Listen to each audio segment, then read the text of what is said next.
Welcome to ராஜியின் Nalabagam. தோசைக்கால் தால் அந்த recipe தாங்க பார்க்க போகிறோம். இது சப்பாத்திக்கு மட்டும் இல்லைங்க, தோசை, இட்லி, சாப்பாடு எல்லாத்துக்குமே ரொம்ப டேஸ்ட்டாக இருக்கும். நான் இன்றைக்கி சப்பாத்தி செஞ்சதுனால உங்களுக்கு அது சைட் டிஷ்ஷாக வச்சு காமிக்கிறேன். ரொம்ப டேஸ்ட்டாக இருக்குங்க. இது நம்ம வெள்ளரிக்காய் மாதிரியே இருக்கும். வாங்க அந்த ரெசிபி எப்படி செய்கிறதுன்னு பார்க்கலாம். இதுக்கு நான் ஒரு 100 கிராம் அளவு சிறுபருப்பு எடுத்திருக்கேங்க. அதை தண்ணியில் ஊற்றி ஒரு அரை மணி நேரம் நல்லா ஊற வச்சு எடுத்துக்கலாம். இப்போ நல்ல பருப்பு ஊறிடுச்சு. இதை 2-3 முறை அலசிட்டு தண்ணி இல்லாமல் எடுத்து வச்சுக்கலாங்க. இப்போ இது தோசைக்காய் பார்த்திங்கன்னா நம்ம வெள்ளரிக்காய் மாதிரியே இருக்கும், லைட்டாக புளிப்பு டேஸ்ட்டு இருக்குங்க. இப்போ இது நம்ம தோலை ரொம்ப காய் வேஸ்ட் ஆகாமல் மெதுவாக மேல் தோலையெல்லாம் சீச்சு எடுத்துக்கலாம். நான் கத்தியிலே எடுக்கிறேன், நீங்கள் சீவுறதை வச்சு கூட மெதுவாக எடுத்துருங்க. இப்போ தோலெல்லாம் சீச்சு எடுத்த பிறகு நம்ம பொடி பொடியாக கட் பண்ணிக்க போகிறோங்க. இது உள்ள விதை இருக்கும், அந்த விதையை மெதுவாக அப்படியே கத்தி வச்சு எடுத்துடலாம். ரொம்ப நல்லா இருக்குங்க. அது பருப்போடு நம்ம கடைஞ்சி சாப்பிடும்போது சாதத்துக்கும் சரி, டிஃபன் ஐட்டத்துக்கும் எல்லாத்துக்குமே நல்லாயிருக்கும்.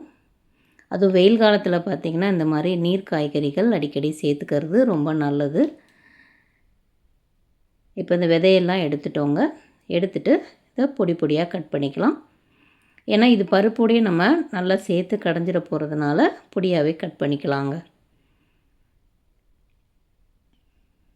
இது வெயில் காலம் இல்லாமல் அடிக்கடி நீர் காய்கறிகள் சேர்த்துக்கிறதும் ரொம்ப உடம்புக்கு நல்லது. இப்போ பொடியாக கட் பண்ணி எடுத்து வச்சிட்டோம். இப்போ குக்கரில் நல்லா ஊறின சிறுபருப்பை சேர்த்துக்கலாங்க. அதோட 1 டம்ளர் அளவு தண்ணி மட்டும் சேருங்க. ஏன்னா வெள்ளரிக்காயில் தண்ணி விடும், அதனால் தண்ணி கரெக்டாக அந்த குழஞ்சி வர்ற பக்குவத்துக்கு இருந்தால் போதும். ஒரு 1/4 டீஸ்பூன் மஞ்சள்தூள் அதோடு சேர்த்துக்கலாங்க. இந்த காய்க்கு தேவையான அளவு உப்பு ஒரு 1 டீஸ்பூன் அளவு நான் சேர்க்குறேன். பருப்பு அடியில் இருக்கிற மாதிரியே பார்த்துக்கோங்க. காயும் ஒன்றா போட்டு கிளறி விடாதீங்க. இப்போ குக்கரில் வெயிட் போட்டு ஒரு 4 விசில் வர்ற அளவுக்கு விடுங்க. அப்போ தான் நல்லா குழஞ்சி வரும். இப்போ பாருங்கள், பருப்பும் காயும் நல்லா ஒன்று போல் நல்லா வெந்து குழஞ்சிருக்கு. இப்போ நல்லா நம்ம கரைச்சி விடுறதுனாலும் கரைச்சி விட்டுக்கலாம், இல்லை அங்கங்கே காய் தெரிகிற மாதிரி இருக்கணும் அப்படின்னாலும் அப்படியே வச்சுக்கலாங்க. இப்போ இது ஒரு பக்கம் வச்சுக்கலாம். இப்போ தாளிப்பு பண்ணிடலாங்க. இப்போ இதுக்கு என்னென்ன வேணும்னு பார்த்திங்கன்னா 2 பெரிய வெங்காயம் பொடியாக கட் பண்ணி எடுத்து வச்சுருக்கேன். தக்காளி ஒரு 4 தக்காளி நைஸாக அரைச்சி எடுத்து வச்சுருக்கேங்க. ஒரு 6 பல் பூண்டு பொடியாக கட் பண்ணி வச்சுருக்கேன். 2 பச்சை மிளகா கீரி எடுத்து வச்சுருக்கேங்க. இப்போ கடாயில் எண்ணெய் சேர்த்துக்கலாம். ஒரு 4 டீஸ்பூன் எண்ணெய் சேர்த்துக்கோங்க.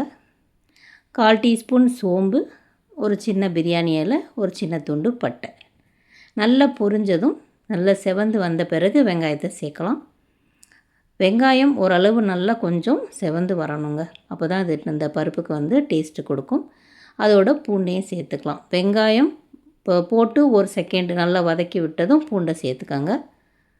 பூண்டையும் ஒன்றா போட்டுட்டு நல்லா வதக்கி விடுங்க. அதோட பச்சை மிளகா, இது 3மே சேர்ந்து வெங்காயம் பார்த்திங்கன்னா நல்லா ஓரளவு செவந்து வரும், லைட் ப்ரௌனாக அப்படியே வரணும். அதுக்கு பிறகு 1 டீஸ்பூன் மஞ்சள்தூள், 1 டீஸ்பூன் தனியாத்தூள், 1/4 டீஸ்பூனுக்கும் கம்மியாக கரம் மசாலா. அதை சேர்த்த பிறகு தக்காளி நம்ம அரைச்சி வச்சதையும் ஒன்றா சேர்த்து கிளறி விடுங்க. ஸ்டவ்வை இப்போ கொஞ்சம் மீடியமில் வச்சுக்கோங்க. நல்லா கொஞ்சம் எண்ணெய் பிரிஞ்சு வரட்டும்.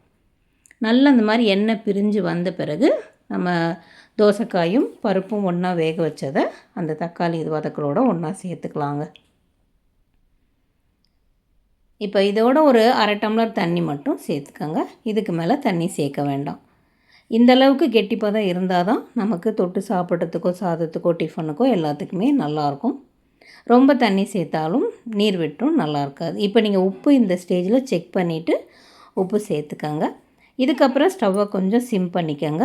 நல்லா அந்த நம்ம ஊற்றின எண்ணெய் மேலே பிரிஞ்சு அப்படியே வருங்க. அந்த சமயம் கொத்தமல்லி இலை தூவிட்டு பரிமாறலாம். நீங்களும் ட்ரை பண்ணி பாருங்கள். தோசைக்காய் தால் இது எல்லா டிஃபன் ஐட்டத்துக்கும் சாப்பாட்டுக்கும் நல்லாயிருக்கும். வேறு ரெசிபியோட அடுத்த வீடியோவில் மீட் பண்ணுறேன். தேங்க்யூ.